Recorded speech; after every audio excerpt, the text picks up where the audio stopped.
This has been a year for cinema.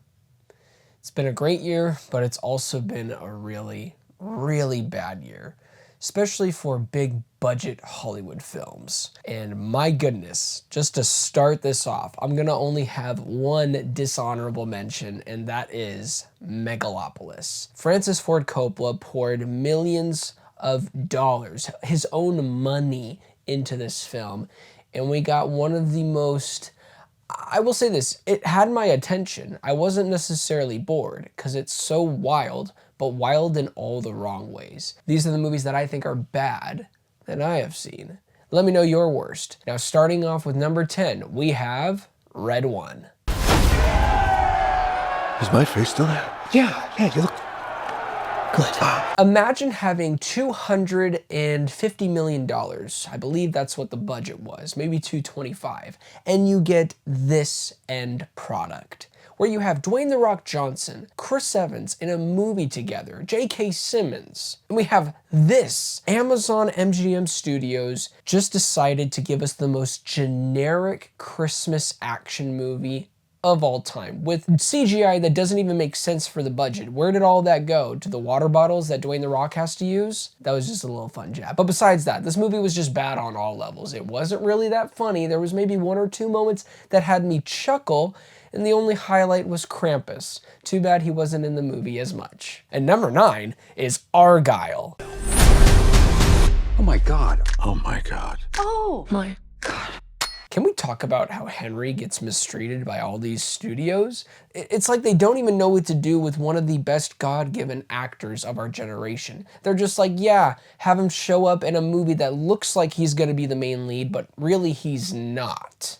It's actually Bryce Dallas Howard in a role that is so unbelievable that you will be rolling your eyes the entire time of this film. And don't even get me started on the twists. They're laughable, not clever. The action scenes are okay at best, but when you consider this was directed by Matthew Vaughn, you realize this is one of the crappier versions of the Kingsman movies. And funny enough, he has some crappy Kingsman movies as well. It's undercooked, overblown, and honestly a chore to sit through. How does this happen with so much talent and money on the table? And yet again, it's a $200 million budget film and we get this kind of shot. What the heck? Number 8, some people are gonna hate me, If.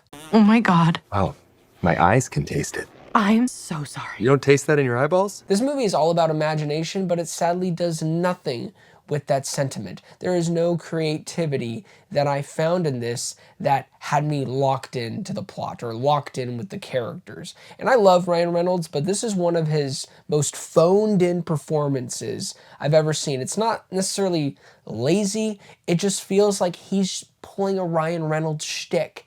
And I get why some people get annoyed with that, because in this performance, I found it to be quite irritable at times. And speaking about annoying, Steve Carell's character, probably the most annoying character of the entire year. If I have to hear this again, I'm gonna lose my mind.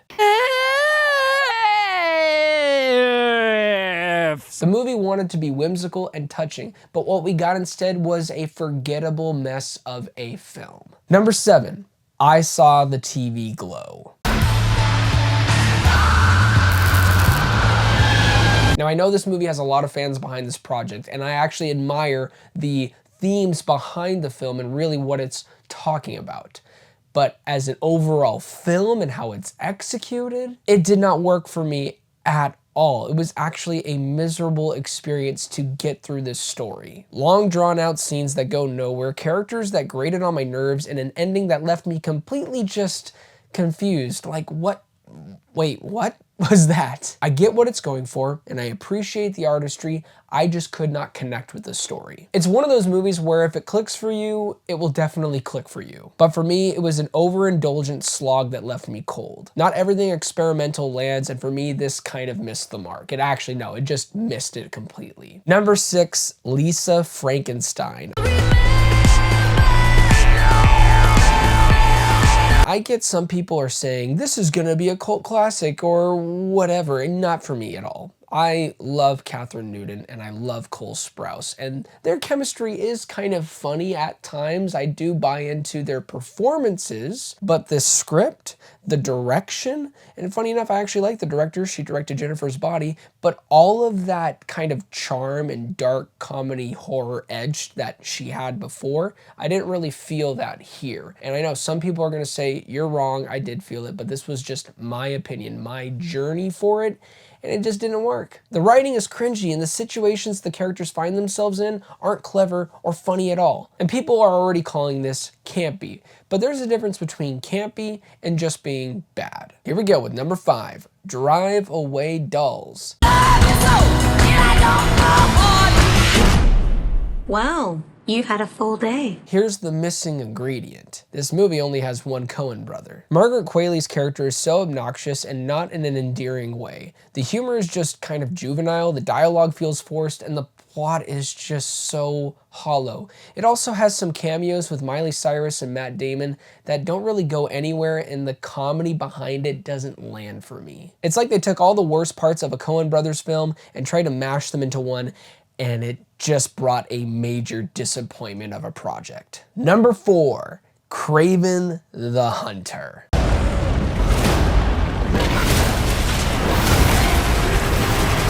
Yet again, my issue with Hollywood, budgets. This movie had around $100 million invested into the film, and when you look at it, from the very first act going into the dreadfully awful Rhino third act, you kind of start to wonder, where are they putting this money? Is there like some money laundering going on? Where exactly are you putting all this type of revenue into the film? The catering, Aaron Taylor Johnson, I mean, he is a big actor, but he's not that big. I don't see them paying $25 million for him to be in there. Maybe Russell Crowe. You had $100 million.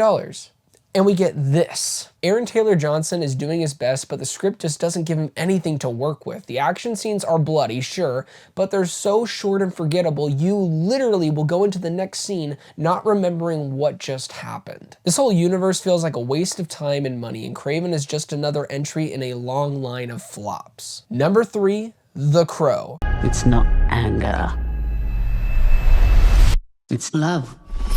Not the good one. The bad one, the 2024 version. And here's the funny thing. I both had Margaret Qualley and Bill Skarsgård in my best and worst. And nothing against both of them. They're both phenomenal actors. Bill Skarsgård actually does, or he tries to do a lot within this role, but at times it still felt so hollow and shallow. And I blame the director for that, and the god-awful script that he was handed. This is just a slow, boring, and ugly-looking film, where Bill Skarsgård does shine in some action scenes in the third act, but the first hour of this movie just drags so much with characters that I could care less about. I understand that they wanted to give us more time to invest in the relationship compared to the other film where the murder just kind of happens. This one, we get some time, like 40 minutes, to breathe with the characters. I love that, but here's the problem. If the script is dull, the characters are in situations that I could care less about, and also you have F.K. Twigs trying to act, you're gonna have a problem.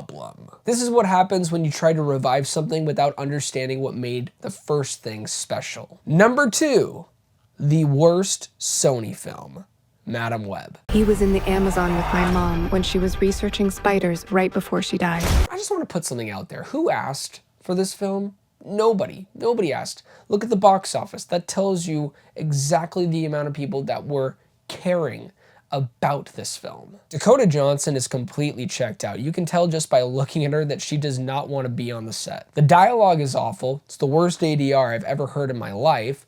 And it's a plot that really doesn't do anything for this universe. Quite frankly, all these films don't do anything to connect to each other. And that's the biggest issue that I have with Sony, where they said that they are done with the Sonyverse. And actually, just kidding, we have profit within the Sonyverse, probably because of all the Venom movies, because clearly the other ones have not made any money. I just don't understand what they're trying to do. And now finding out that they actually could have had Tom Holland show up, or just cast a new Spider-Man to actually bring some sort of purpose or drive for these villains, anti-heroes. I have no words. I'm done talking about it. And now here we are, the worst movie of 2024. Number 1, Borderlands.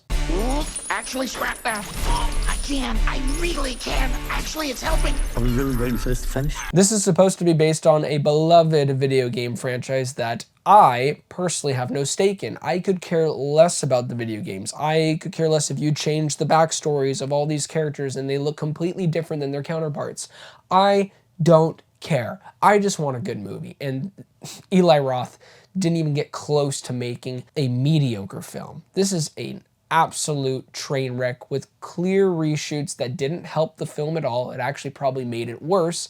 And yet again, a budget that does not make any sense with what we physically see with our eyes on the screen. It's like they took notes from Suicide Squad, not the good one, the 2016 one, and said, let's do that, but worse, and also have Cate Blanchett in it, an Academy Award-winning actress, and not really do anything with her. The movie is loud, messy, and completely devoid of the charm that made the games, from what I've heard, so much fun. A total disaster from start to finish. Well guys, that was my top 10 worst of 2024. Let me know your top 10. I want to know the movies that just got under your skin in a terrible way. Thank you guys so much for watching. Please don't forget to like and subscribe, but most importantly, do not forget to be blessed.